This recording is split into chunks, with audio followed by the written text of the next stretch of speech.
살펴보겠습니다. 네, 오늘의 첫 번째 소식의 키워드는 과징금 16억 원입니다. SK그룹 최태원 회장이 SK 실트론 지분을 인수한 건 회사의 사업 기회를 가로챈 위법 행위라는 공정거래위원회의 판단이 나왔습니다.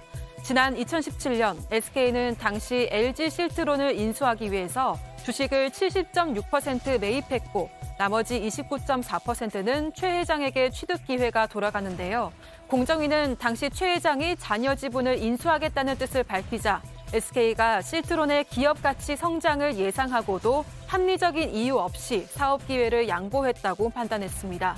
최 회장이 취득한 주식의 가치는 2년 만에 2천억 원 가까이 오른 것으로 추산되고 있는데요.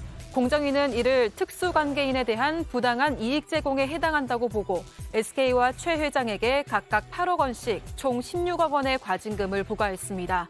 SK는 충실하게 소명했지만 납득하기 어려운 결정이 내려졌다며 필요한 조치들을 강구할 방침이라고 밝혔습니다. 다음 소식의 키워드는 막말의 대가입니다.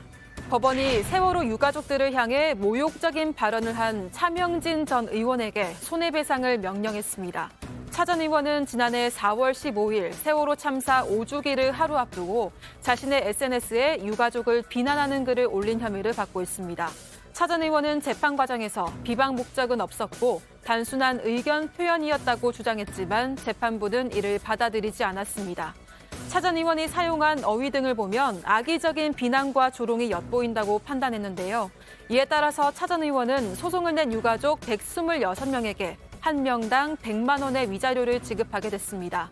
한편 차 전 의원은 이와는 별개로 명예훼손과 모욕 혐의로도 기소돼 형사재판도 받고 있습니다.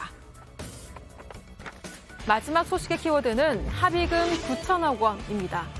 아랍에미리트의 총리이자 두바이 지도자인 무함마드가 이혼하는 6번째 부인과 자녀들에게 약 9천억 원을 지급해야 한다는 판결이 나왔습니다. 이는 영국 법원에서 판정한 역대 가장 많은 위자료인데요. 법원이 책정한 금액에는 이들 가족의 초호화 생활을 위한 비용도 포함되어 있는 것으로 알려졌습니다. 판사는 이들이 두바이에서 누린 풍요로운 생활을 인정하면서 합리적인 결론을 내야 한다고 밝혔는데요.